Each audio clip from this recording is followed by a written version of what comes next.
जीवन जीना चाहिए वैसे जीवन जी पा रहा हूं। अन्यथा हर व्यक्ति को शिकायत होती है कि ये ऐसे हैं, वो ऐसा है, वो ऐसा है। शिकायत से समाधान नहीं है, शिकायत छोड़ दो। और यदि बुढ़ापे में सुखद जीवन चाहते हैं तो सबसे बेहतरीन तरीका है कि जो परिवार से मिलता है, जो समाज से मिलता है, उसको स्वीकार करना सीखे और बच्चों की शिकायत करना छोड़ दे, बूढ़े बुजुर्गों का शिकायत करना छोड़ दे, पड़ोसी का शिकायत करना छोड़ दे। आज शिकायतों से भरा जीवन होता है। शिकायत शिकायत शिकायत, क्या मिलेगा शिकायत से? मन खराब हो जाता है।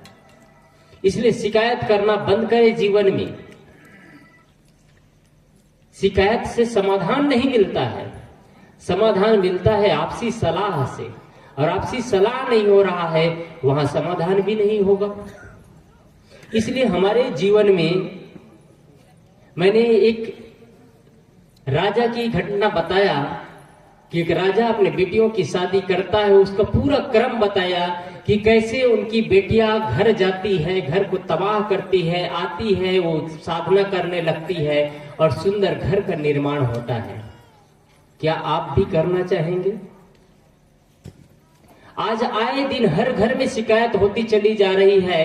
पिता और पुत्र का नहीं बन रहा है, माँ बेटी का नहीं बन रहा है, परिवार वाले उलझ रहे हैं। आपको अपने ही बच्चे पूछे, क्या आप बोल सकेंगे?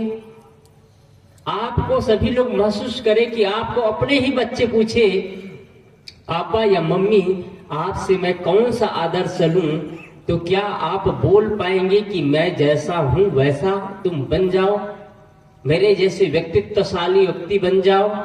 यदि आप ये बोल सकते हैं तो निश्चित ही मैं मानूंगा कि आप वास्तव में सौभाग्यशाली व्यक्ति हैं। एक पंडित था, ब्राह्मण।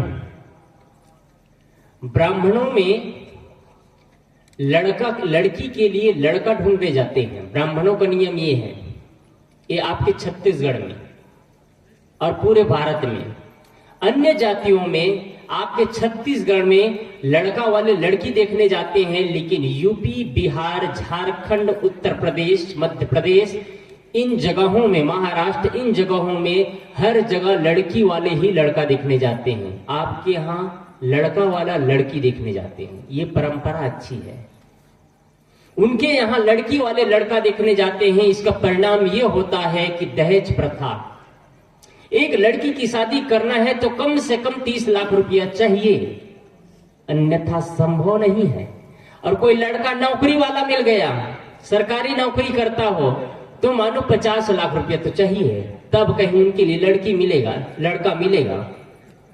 अगर लड़का नौकरी वाला है और कोई अपने लड़की को उसके लिए देना चाहता है, दामाद बनाना चाहता है, तो लड़का वाला के यहाँ जाएगा और पूरा डिटेल लेगा। लड़का वाला अपना डिमांड रखेगा, ये गाड़ी चाहिए, इतने लाख रुपए चाहिए, तब शादी होता है। एक ब्राह्मण, दहेज प्रथा आपके छत्तीसगढ़ में नहीं के बराबर है, सौभाग्यशाली है। एक ब्राह्मण अपने लड़की की शादी करने की तैयारी करता है। उनके मन में होता है, अब मेरी बिटिया 25 साल की हो गई है, अब शादी कर दूं। शादी करने की तैयारी कर रहा है मन ही मन। एक दिन बैठ करके अपनी बिटिया से पूछता है, बेटी तुम ये बता दो, तुम्हारी उम्र करीब करीब 25 साल होने वाला है। अब मैं सोचता हूं तुम्हारा विवाह कर दूं, तुम्हारा घर बसा दूं।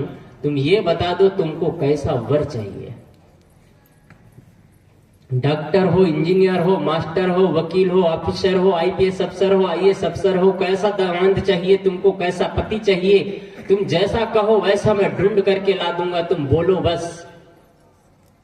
बेटी कुछ देर के लिए थम जाती है और कुछ देर बाद बोलती है, पापा मुझे आईपीएस आईएएस अफसर नहीं चाहिए, मुझे नौकरी वाले हो या ना हो, इन सारे चीजों से मुझे कोई मतलब नहीं है। पापा बस जैसा आपका स्वभाव है, आप जैसे हैं वैसे ही दामाद अपने लिए ढूंढ लेना, बस मैं खुश नसीब जीवन जीऊंगी।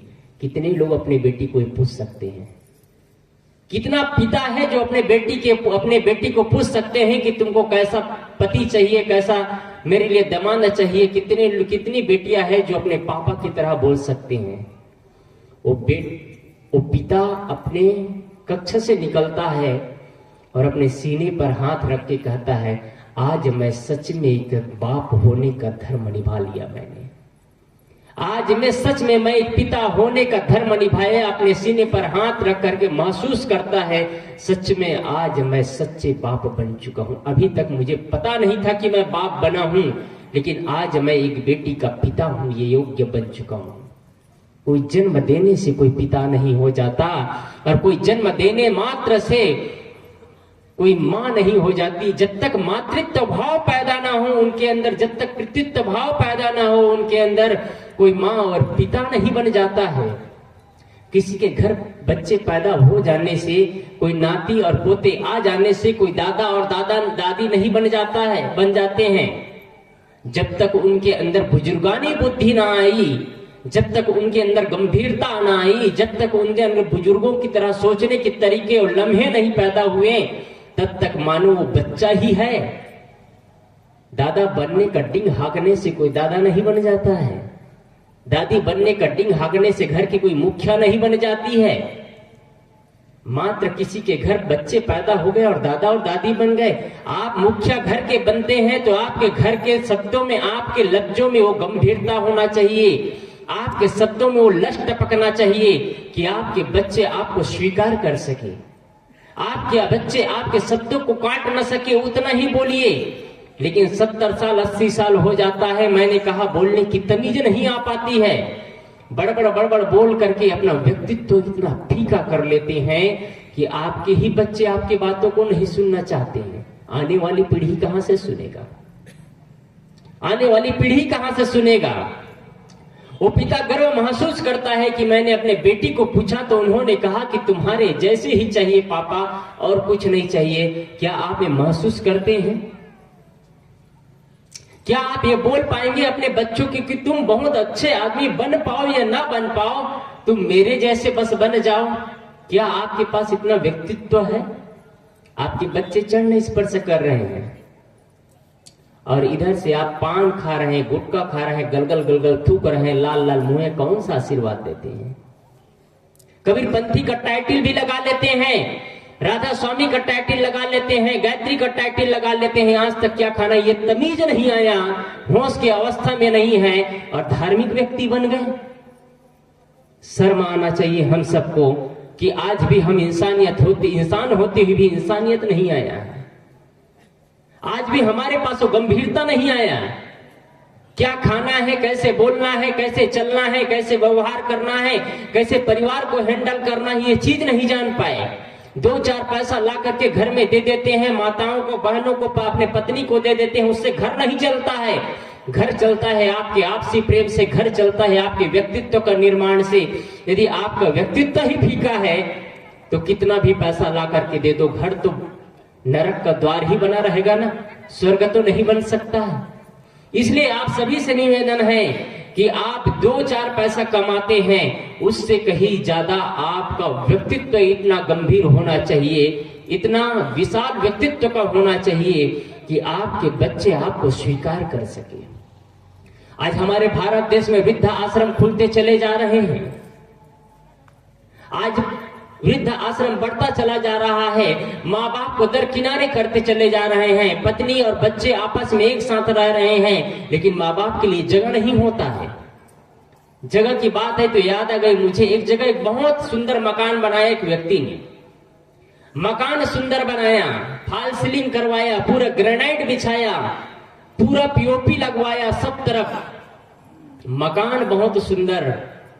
मकान के हेडिंग था, भवन का नाम रखा गया था मातृ छाया। एक प्रोग्राम किया, संतों को बुलाया गया, संत लोग आए और सभी से मिले। पहले दिन संत आते हैं तो देखते हैं उस घर में उनके 2 बच्चे हैं, उनकी पत्नी है, उनके घर वाले की पत्नी है, उनके 2 बच्चे और वो 4 लोग थे। पूछा तुम्हारे पिताजी कहाँ हैं? कहे पिताजी इस दुनिया से चले गए। तुम्हारी माँ कहाँ है? घर मालिक बोलता है मेरी माँ यहाँ नहीं है, दूसरे जगह रहती है। उस समय उसकी पत्नी वहां बगल में बैठी थी, वो दूसरे जगह रहते हैं बोल दिए तो उसकी पत्नी उसी समय संयोग से उनको किचन में जाना हुआ तो कहे क्या तुम अपने मां को नहीं बुलाए हो इस घर के गृह प्रवेश में? घर वाले बोलते हैं, घर मालिक बोलता है उनके साथ में नहीं बनता है महाराज जी, इसलिए इस घर में मां को नहीं बुलाया गया है। उनके साथ मतलब समझ गए ना, पत्नी के साथ मां का नहीं बनता है। कार्यक्रम बहुत अच्छा से हुआ, अतिथि का स्वागत किया गया सभी का। जाते जाते संत ने सबको समझाया कि जब तक जिस घर में बड़े बुजुर्गों को सम्मान नहीं दिया जाता है वह घर घर नहीं होता है, वह घर मानो संसार गृह के बराबर होता है। तुमने घर तो अच्छा बनाया, मकान तो अच्छा बनाया, लेकिन घर में तब्दील नहीं हो पा रहा है। मकान और घर में अंतर है, मकान और घर एक नहीं होता है, इस चीज को याद रखिएगा। मकान छड़ सीमेंट गिलाव रेत ईंट से बनता है, लेकिन घर बनता है आपसी प्रेम से। घर बनता है आपस के बड़े को सम्मान और छोटों को प्रेम देने से, तब घर बनता है। अतिथि आए, सभी का स्वागत सत्कार हुआ। संत जाते जाते कहते हैं तुमने बहुत अच्छा मकान तो बनाया, कार्यक्रम भी हुआ, लेकिन जो तुमने टाइटल लगा करके रखा है घर में गृह मकान के सामने ही मातृ छाया, इसको हटा देना और इसमें लिख देना पत्नी छाया, क्योंकि यह मकान में मां की छाया नहीं है, पत्नी की छाया है। 10 मंजिला मकान बन जाता है, शर्म तो तब आता है जब मां बाप के लिए उस घर में एक कमरा भी नहीं होता है। मां बाप घर में भी रहते हैं तो उनको दोपहर का भोजन दे देंगे, प्रेम से सम्मान से बात नहीं कर पाएंगे। क्या वह घर स्वर्ग का द्वार होगा? क्या उस घर में अतिथि का सम्मान होगा? वही माँ बाप है। जब हम बच्चे थे और बचपना में जब माँ बाप हमारा लालन पालन किए तो एक अखपाई जोड़ जोड़ करके खून पसीना एक करके सारे पैसे को दांव पे लगा दिया। बच्चे विकास करते चले गए, बच्चे जिस चीज को माँ बाप कभी कल्पना भी नहीं किए थे, ऐसे ऐसे सुविधाएं अपने बच्चे को देते चले गए। अपनी सारी जीवन की संपत्ति खून पसीना एक करके अंतिम में बच्चे के नाम समर्पित कर दिए। और जब वही बच्चा बड़ा होता है तो माँ बाप को बहिष्कृत करता चला जाता है। इसके जिम्मेदार कौन? बच्चे हैं? बच्चे नहीं हैं। इसके जिम्मेदार माँ और बाप हैं। इसके जिम्मेदार माँ और बाप है, क्योंकि आपने वो परिभाषा ही नहीं सिखाया जीवन में निर्माण कैसे किया जाता है, जीवन का विकास कैसे किया जाता है, संस्कार कैसे दिया जाता है, आपने नहीं सिखाया। आपने जो सिखाया आपके बच्चे वो सीखे हैं। आपको महसूस कराऊं मैं, आपने बच्चे को पैसा कमाना सिखाया, आपके बच्चे पैसा कमाए। आपने बच्चे को बिल्डिंग बनाना सिखाया, आपके पास सिंगल मंजिल मकान था, आज आपके बच्चे 3 मंजिला मकान इकट्ठा कर दिए। आपने धन खर्च करना सिखाया, किए गाड़ी चलाना सिखाया, गाड़ी चलाए। आपने जमीन खरीदना सिखाया, आपके पहले 1 एकड़ जमीन था, 2 और 3 एकड़ बच्चे कमाने का हिम्मत रखते हैं। आपकी सैलरी 50,000 था, आपके बच्चे 1 लाख रुपए महीने कमाने का हिम्मत रखते हैं, क्योंकि आपने वो सिखाया है। क्या कभी बैठ करके घर में चर्चा ये भी हुई है कि जीवन का निर्माण कैसे किया जाता है? क्या कभी बैठ करके घर में आपसी चर्चा ये भी हुआ है कि बड़ों का सम्मान कैसे किया जाता है, अतिथि का सम्मान कैसे किया जाता है? क्या आपके घर में कभी ये भी चर्चा हुआ है कि माता पिता का सम्मान कैसे किया जाता है? आपने जीवन में कभी माँ बाप की थाली लेकर के आरती ही नहीं उतारा तो आप कैसे सिखाएंगे? गलती बच्चे की नहीं, गलती माँ बाप की है। कुछ माँ बाप ऐसे होते हैं जो बच्चे को तो सही दिशा देते हैं, लेकिन बच्चे नक्सलाइट और आतंकवाद की तरह जीवन जीते हैं, उनका दुर्भाग्य है। लेकिन हर माँ बाप से निवेदन करना चाहूंगा कि अपने बच्चे को वो पाठ सिखलाइए। बच्चे आपके जाकर के मूर्ति में पूजा करना नहीं छोड़ता है, क्योंकि आपने सिखाया है इसको। लेकिन माँ बाप के चरण स्पर्श करने में उनको शर्म महसूस होता है, ये भी आपने ही सिखाया है। क्योंकि आज तक आप डेली चरण स्पर्श अपने माँ बाप का नहीं किए तो आपके बच्चे आपका चरण स्पर्श कैसे करेंगे? तो शर्म तो होगा ही। एक संत के पास एक 18 साल का युवक आता है और युवक आकर के संत से मिलता है। संत से कुछ वार्ताएं होना शुरू हुई। वार्ताएं के दौरान संत ने कहा, तुम क्या करते हो? संत पूछते हैं, कहते हैं, महाराज जी मैं पढ़ाई करता हूं। मंदिर जाते हो? बड़ी गर्व के साथ वो युवक बोलता है, हाँ महाराज जी मैं मंदिर जाता हूँ। पूजा करते हो? वो लड़का युवक बोलता है, हाँ महाराज जी मैं मंदिर जाता हूँ, पूजा रोज पूजा करता हूँ। क्या तुम अपने माँ बाप का चरण स्पर्श करते हो? वो लड़का का चेहरा नीचे हो जाता है और बोलता है, नहीं। क्यों? शर्म आती है, क्योंकि सिखाया ही नहीं गया है। क्योंकि सिखाया ही नहीं गया है। आपने धन कमाना सिखाया, आपके बच्चे धन कमाएं। गाड़ी चलाना सिखाया, गाड़ी चलाए। मकान बनाना सिखाया, मकान बनाए। और नौकरी करना सिखाया तो नौकरी किए। पैसा कमाना सिखाया तो पैसा कमाए। लेकिन जीवन का निर्माण आपने तो नहीं सिखाया ना। आप अपने आप से पूछ लीजिए, कब आपके जीवन के पाठशाला पढ़ाए हैं बच्चे को? कब आपने सिखाया है कि अतिथि का सम्मान ऐसे किया जाता है? कब आप संत और गुरुजनों को अपने घर में प्रवेश द्वार में बुला करके, गृह में अपने बुला करके संत का अतिथि का सम्मान किया है? आपने किया ही नहीं।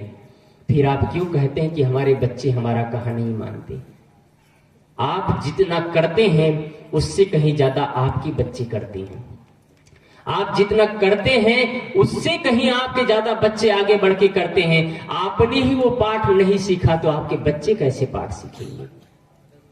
इसलिए आप सभी से निवेदन है कि आप अपने बच्चे को वो संस्कार दीजिए कि आने वाली पीढ़ी उजागर होता चला जाए। आपस में प्रेम हो। पति और पत्नी में भी प्रेम होना बहुत ही महत्वपूर्ण है। यदि पति और पत्नी में प्रेम नहीं है तो घर नरक का द्वार बन जाएगा।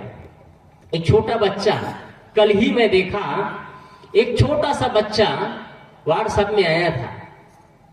लगभग वो बच्चा 4 साल का है और 4 साल का बच्चा है, उसके सामने पति और पत्नी लड़ रहे हैं। वो बच्चा तेज है। कई बच्चे प्रभावी होते हैं जो जन्म से ही तेज तर्रार होते हैं, जो 2 साल में चलना सीख जाते हैं, बोलना सीख जाते हैं और जो कहो मानना काम करना शुरू कर देते हैं 2 साल में ही। 3 साल में बच्चे हारमोनियम बजाना सीख जाते हैं। गौरवशाली बच्चे होते हैं। वो 4 साल का बच्चा देख रहा है कि मम्मी और पापा आपस में लड़ रहे हैं, एक दूसरे का बाल नोच रहे हैं। बगल में एक प्लास पकड़ा था, रिंच, पाइप रिंच होता है इतना बड़ा, और एक हथौड़ी। उनका पापा है वो प्लम्बर का काम करता है। प्लम्बर मतलब नट फिटिंग का काम करता है। बगल में पड़ा है रिंच, पाइप रिंच पड़ा था और एक हथौड़ी। दोनों उठा करके लाता है वो बच्चा और अपने मम्मी को पाइप रेंच को पकड़ाता है और अपने पापा को हथौड़ी पकड़ाता है, तुम बाल न नचो, इससे टक्कर लो। क्या सीखेंगे आप? आप अपने ही बच्चे के सामने लड़ रहे हैं। नहीं लड़ना चाहिए। एक व्यक्ति संत के पास गए और पूछते हैं, बैठे थे, कहे आपस में प्रेम से रहा करो, कभी लड़ाई झगड़ा मत हुआ करो, बच्चों के सामने कभी लड़ा मत करो। इतना में एक बहन पूछती है, क्या महाराज जी बच्चे नहीं रहे तब तो लड़ सकते हैं ना? कहे कि बच्चे के सामने मत लड़ा करो। तो बहन पूछती है, बच्चे ना रहे तब तो लड़ सकते हैं ना? तब तो और मत लड़ना, नहीं तो तुम क्या करोगे पता ही नहीं है। इसलिए लड़ते झगड़ते जीवन को बर्बाद मत करिए। आज छोटी छोटी बातों में टकराहट पैदा हो रहा है, घर में वैमनस्य पैदा होता चला जा रहा है, लड़ाई केंद्र में बन चुका है। आपके घर में संपत्ति है, आपका घर सुंदर है, मकान अच्छा बना हुआ है, परिवार के लोग अच्छे हैं, पर भी जीवन में शांति नहीं, तो कब आप जीवन में महसूस करेंगे शांति को? अभी बहुत सुंदर चर्चा सुन रहे थे कि यदि बच्चे पास नहीं हो रहे हैं तो बेल की पत्ती चढ़ा रहे हैं। मैं जो कहे हैं कथावाचक, उनके क्षेत्र में सीहोर जिला में मैं 2 बार प्रोग्राम में गया हूं। पिछले साल भी गया था, 2 बार मैं गया हूं प्रोग्राम में। सीहोर जिला में एमपी में उनका कार्यक्रम नहीं चलता है। एमपी में उनके कार्यक्रम नहीं चलता है। आपके छत्तीसगढ़ में 6 महीना में 6 बार कार्यक्रम हो गया। कुकरेल में हुआ था, बालोद के पास हुआ था, भिलाई में सेक्टर में हुआ, भिलाई सेक्टर में हुआ था, दुर्ग में हुआ था, रायपुर में हुआ है। 6 महीना में 6 बार कार्यक्रम हो गया। आप पूरा पुराण पलट लीजिए, मैं नहीं कह रहा हूं, बनी बनावटी बात। कबीर पंथ यदि कोई प्रवक्ता होगा वो बनी बनावटी बात नहीं कहते हैं, वही कहेंगे जो सत्य हो और सार्थक उतरे। आप पूरा पुराण पलट लीजिए, जितना वो टोटका पुराण नया निकाल दिए है ना, वो पुराण में कुछ भी नहीं है। आप पलट करके देख लीजिएगा। आपके घर में कोई समस्या आ रही है, विपत्ति आ रही है, 7 बेल के उसके फल को भोलेनाथ में चढ़ा दो, आपके घर के समस्या का समाधान हो जाएगा। क्या ये कहना चाहिए कर्म कांड लगा करके नौटंकी करके जीवन का उद्धार कर पाएंगे? अपना जेब भरने के लिए लोगों को गुमराह करना, और यही सब बिजनेस व्यापार बन चुका है आज।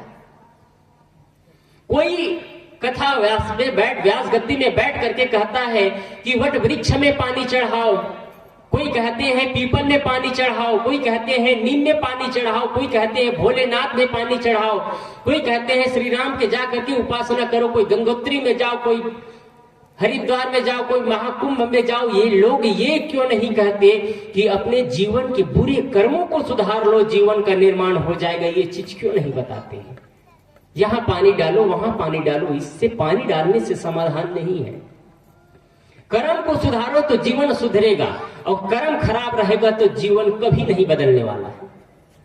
इसलिए संत कहते हैं कर्म कमाए आपने निष्फल कभी न जाए, बोया पेड़। आगे क्या है मैं बोलवाना चाहता था,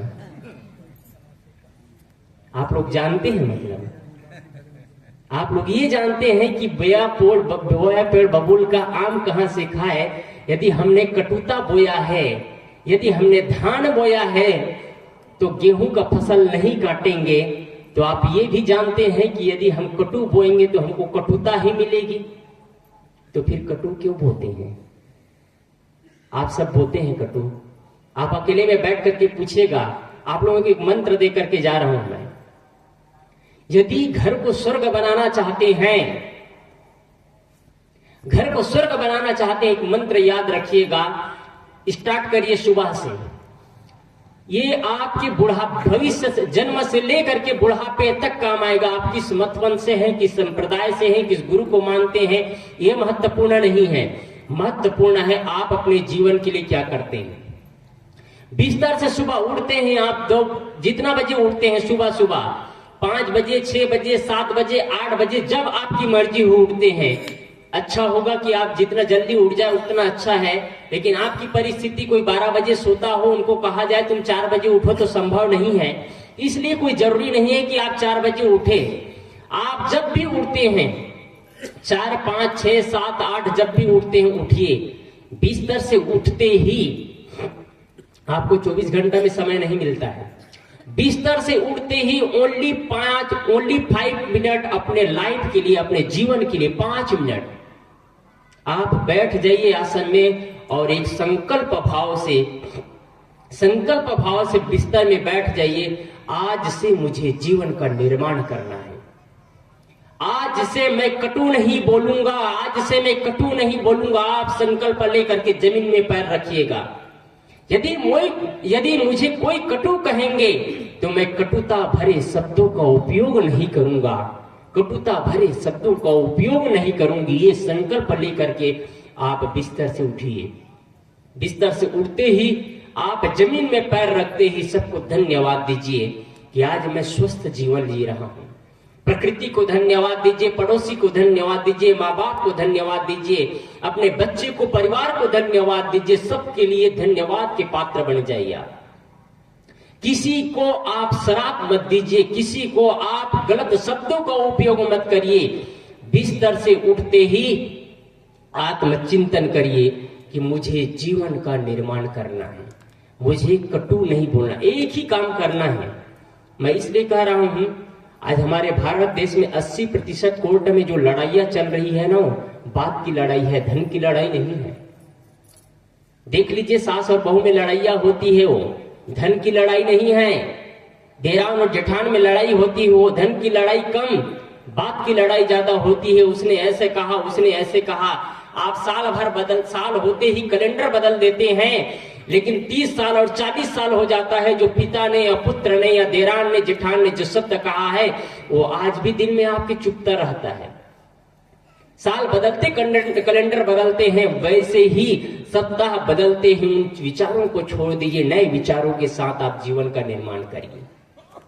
जैसे ही आप बिस्तर में उठ करके बैठते हैं, संकल्प भाव से बिस्तर में बैठिए और शुरू करिए जीवन का निर्माण की बातें शुरू करिए। आत्मचिंतन 5 मिनट दीजिए, ओनली 5 मिनट, और अच्छे विचार करके बिस्तर से उठिए, अपना काम शुरू करिए। रात्रि में बिस्तर में जाते समय बिस्तर में चले जाइए, बिस्तर में जाने के बाद में ओनली 5 मिनट फिर अपने लिए समय निकालिए। आपको 24 घंटा मिला है, 24 घंटा में आप 10 मिनट अपने निकालिए और बैठ करके सोचिए कि आज मैंने कहां कहां गलती किया है।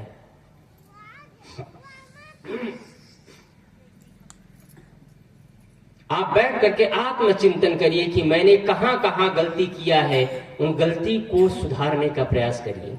एक व्यापारी होता है, जब रात्रि में बिस्तर में अपने घर जाता है तो घर जाने के बाद में काउंटेट करता है कि इतना लिया, इतना दिया, बचा कितना।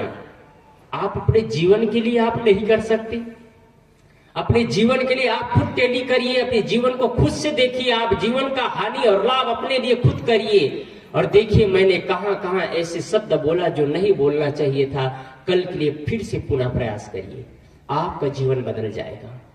आप प्रयास ही नहीं करेंगे, लड़ते और झगड़ते रह जाएंगे तो जीवन नहीं बदलेगा। जीवन का निर्माण करना आपके हाथों में है, घर को स्वर्ग बनाना आपके हाथों में है।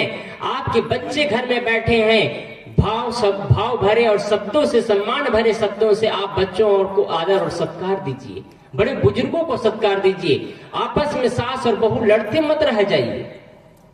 आए दिन आपस में सास और बहू लड़ते रहते हैं, अच्छे अच्छे पढ़े लिखे लोग लड़ते हैं।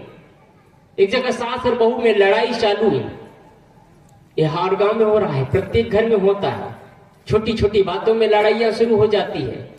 लड़ाई लड़ते लड़ते परिणाम ये होता है कि अंतिम में घर की जो मुखिया है, घर के जो सासू माँ है, बहू से लड़ नहीं पाती है, अंतिम में रोते रोते अपने कमरे, अपने कक्ष में चली जाती है। तेज तर्रार बहू है, रोते रोते कमरे में चली जाती है उनकी सासू माँ।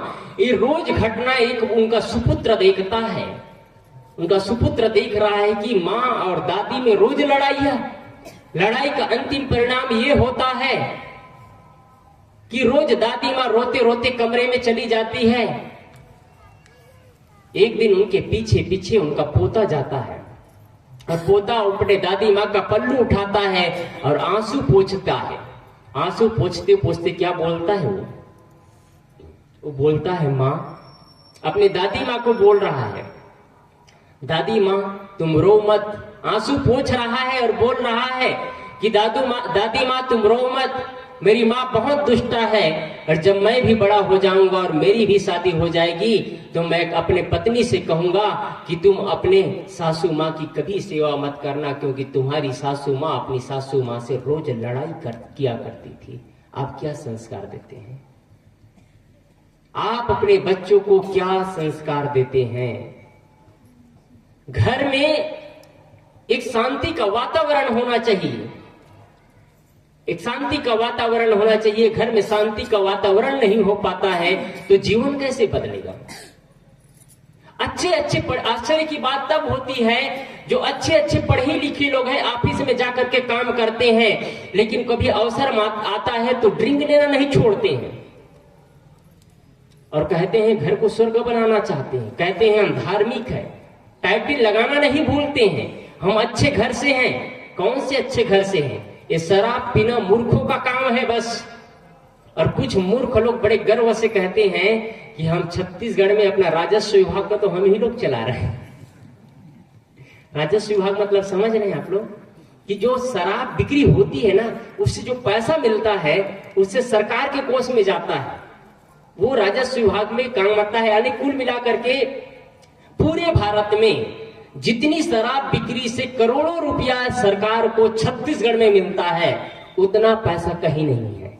इतना शराब की बिक्री होती है और सरकार भी ऐसे हैं कि यदि शराब भट्टी का ठेका होता है, कोई लेने वाले नहीं होते हैं, तो पुलिस को नौकरी में लगा करके शराब बिकवाते हैं, क्योंकि उनको तो पैसा चाहिए। तुम मरो या जियो उससे कोई मतलब नहीं है, उनको पैसा चाहिए। तुम शराब पी करके मरो, चाहे जैसे भी मरो, उससे कोई वास्ता नहीं है। सरकार को पैसा चाहिए, इसलिए शराब बिक्री करते हैं। और वोट के समय कहते हैं कि हम शराब भट्टी भी बंद कर देंगे। नहीं बंद करने वाले हैं। शराब पीने वाले सावधान हो जाए। आप अच्छे धार्मिक, आपके बच्चे आपके आहे देखते रहते हैं। पापा आएंगे, मम्मी आएंगे। किसी ने कहा है पापा दिन में 2-4 पैसे कमाते हो, उसको भी तो शराब में लुटाते हो।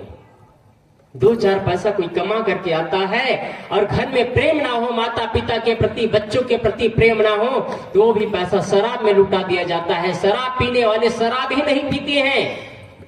मैं ये बात हर जगह कहा करता हूं, शराब पीने वाले सिर्फ शराब नहीं पीते हैं। सौभाग्य की बात यह है कि माताओं में कोई नशा नहीं है।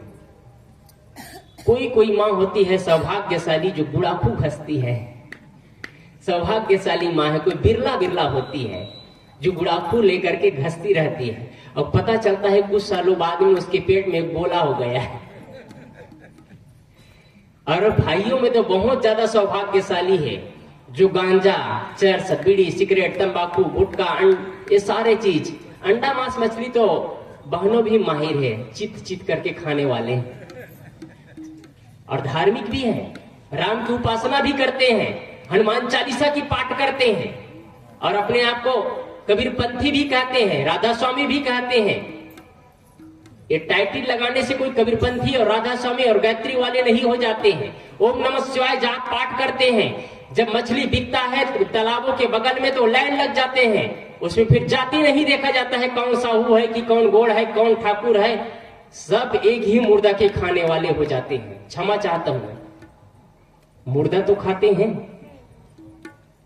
मुर्दा तो है मांस, उसी को हजम कर जाते हैं। ये भी पता नहीं है कि मनुष्य का भोजन क्या चीज है।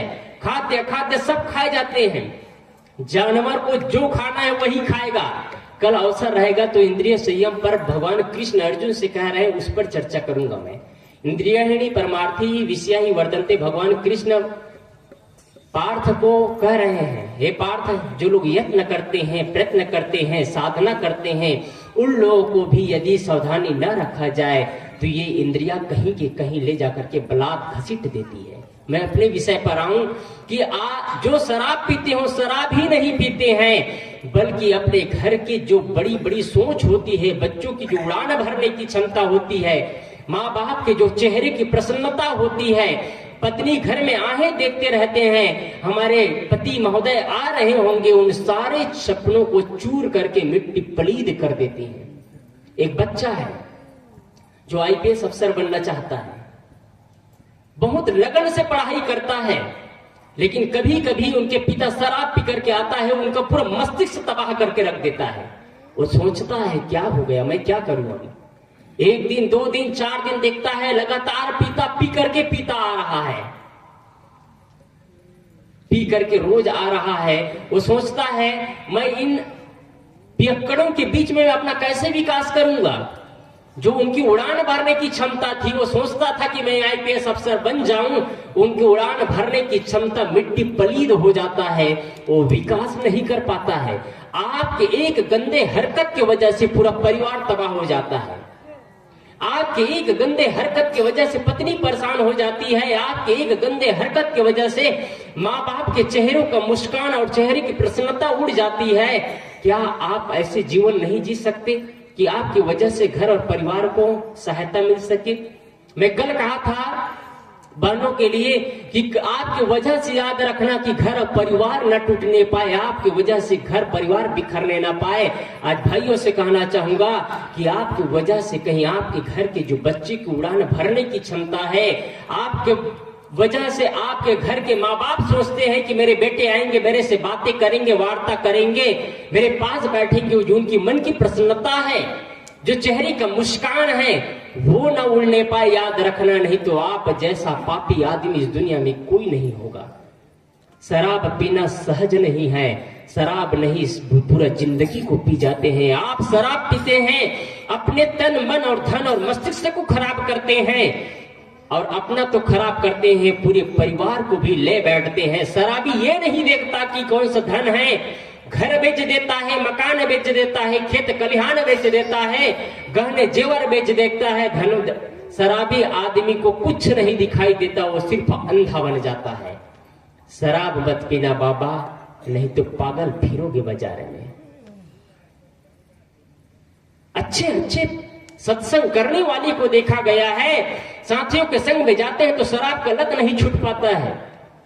लत एक बार लगता है, जीवन भर छुड़ाने में समय लग जाता है। फिर हम जिन चीजों को आसानी से बोल देते हैं 2-4 मिनट में, उनको जीवन भर लग जाएगा कि कैसे बदलूं कैसे बदलूं। इसलिए आप सभी से निवेदन है कि लत ऐसे बनाना, आचरण ऐसे करना, व्यवहार ऐसे करना कि आपके घर में आपके बच्चे आपका सम्मान कर सके। एक जगह है, मैं नगरी क्षेत्र में जाता हूं, वहां एक बड़े बुजुर्ग हैं, बहुत पैसा कमाते हैं, पैसा तो बहुत कमाते हैं, लेकिन शराब इतना पीते हैं कि उनके ही बच्चे अपने माँ बाप का सम्मान नहीं कर पाते हैं, माँ बाप को तिरस्कृत करते हैं। सम्मान की वजह से माँ बाप का चरण स्पर्श तो जरूर कर लेते हैं, लेकिन माँ बाप के लिए श्रद्धा और भाव नहीं होता है। आप सोचिए, आपके ही बच्चे आपके प्रति श्रद्धा और भाव न रखे तो आपको कैसे लगेगा? आपको कैसे, आप फीलिंग करके देखिए कि आपके ही बच्चे आपके प्रति श्रद्धा और भाव न रखे तो आपको कैसे महसूस होगा। और यदि आज आप अपने माँ बाप के प्रति श्रद्धा और भाव नहीं रखते हैं तो माँ बाप को कितना दर्द महसूस होता होगा।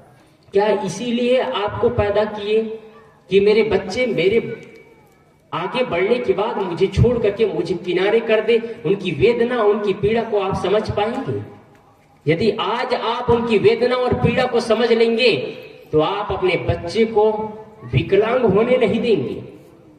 आज हर माँ बाप अपने बच्चे को विकलांग बना रहे हैं, हर माँ बाप अपने बच्चे को विकलांग बना रहे हैं, भगवान के भरोसे पर टिका रहे हैं। भगवान के भरोसे पर चर्चा चल रही थी ना अभी कि भगवान सब कुछ कर सकता है, एक वर्ड को नहीं बदल सकता है, 9 का 8 नहीं कर सकता है। क्या आपके जीवन को खाक बदलेगा? भगवान के भरोसे मत बैठे रहिए।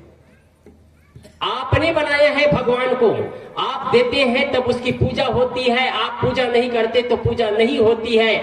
आप उस भगवान की पूजा नहीं करेंगे तो चल सकता है, लेकिन ये जो प्रकृति द्वारा प्रदत्त भगवान है, जिसे आप कह सकते हैं भगवान का भेजा हुआ, हम उसे प्रकृति के शाश्वत नियम कहते हैं। ये प्रकृति द्वारा प्रदत्त भगवान है। जो इंसान बैठे हैं, इधर देवी है इधर देवता है, इन भगवान ये असली भगवान है। यदि इंसान में यदि किसी को भगवान नजर नहीं आया तो ढूंढ लो पूरी दुनिया को, मिट्टी पत्थर को, कहीं भगवान नहीं मिलने वाला है, कहीं नहीं मिल सकता, ये चीज पक्का है।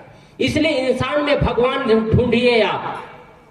आप मंदिर मत जाइए, चलेगा, लेकिन आपसे निवेदन करना चाहूंगा कि आप अपने घर को मंदिर बना लीजिए। आपका पूरा घर मंदिर का द्वार होना चाहिए और घर में जितने सदस्य वही देवी देवता होना चाहिए। उस घर में अलग से मंदिर कक्षा हो, अलग से भगवान की कक्षाओं को कोई जरूरत नहीं है।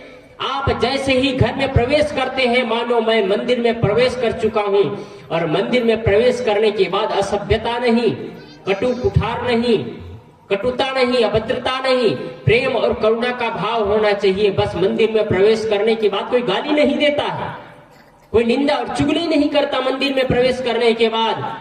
और सबसे बड़ा मंदिर आपका घर मंदिर है। आप घर में जैसे ही प्रवेश करते हैं, मानो भगवान के कक्ष में आपने प्रवेश किया है। वो भगवान का कक्ष है, जहां आपका पैदा हुआ है वो भगवान का कक्ष है। क्या इससे बड़ा भगवान का कक्ष हो सकता है? जहां आपका पैदा हुआ हो, जहां आपका पैदा हुआ, जहां आप पैदा जहां लिए, जहां आपका लालन पालन हुआ है, इतना बड़ा भगवान के मंदिर से बढ़कर के कहां भगवान का मंदिर मिलेगा आपको?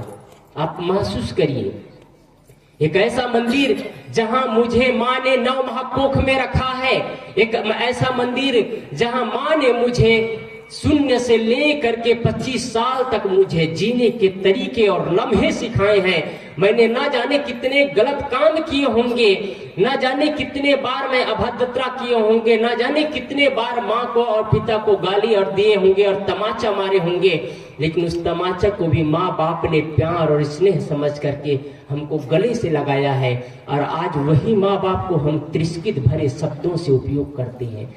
कैसा चुभता होगा उस माँ और पिता के दर्द। क्या आपका घर स्वर्ग बन जाएगा? आत्मीय बंधुओं, इसलिए मैं कल और आज 2 दिन की विशेष चर्चा में मैंने घर को स्वर्ग कैसे बनाना है इस पर विशेष चर्चा करने का प्रयास किया। कल भी मैंने ये बताया, बार बार मैं वही चीजों को कहता हूं कि आपको 3 बार 4 बार अवसर मिलता है। और भाइयों से निवेदन करता हूं कि आप अपने में इतना अडिग रहिए, इतना अडिग रहिए कि आपके घर बहकने ना पाए, आपके घर में कहीं विखंडता पैदा ना होने पाए। आप अपने माँ बाप को, आप माँ बाप के आंखों में आपकी वजह से आंसू ना आने पाए, आपकी वजह से माँ बाप के आंखों में आंसू ना आना पाए, आंसू ना आने पाए, और माँ बाप कभी दुखी ना हो, तो सच में आप एक सुपुत्र कहलाने लायक है और सुपुत्री कहलाने लायक है। तब कहीं आपका घर स्वर्ग बनता है, तब कहीं आने वाली पीढ़ी संस्कारवान बनते हैं। याद रखिएगा कि आने वाली पीढ़ी ही आपकी बुढ़ापे की लाठी है। आपने बैंक में कितना बैलेंस इकट्ठा करके रखे हैं ये महत्वपूर्ण नहीं है। महत्वपूर्ण है आप अपने बच्चों के जीवन में कितना संस्कार इंक्लूड किया है।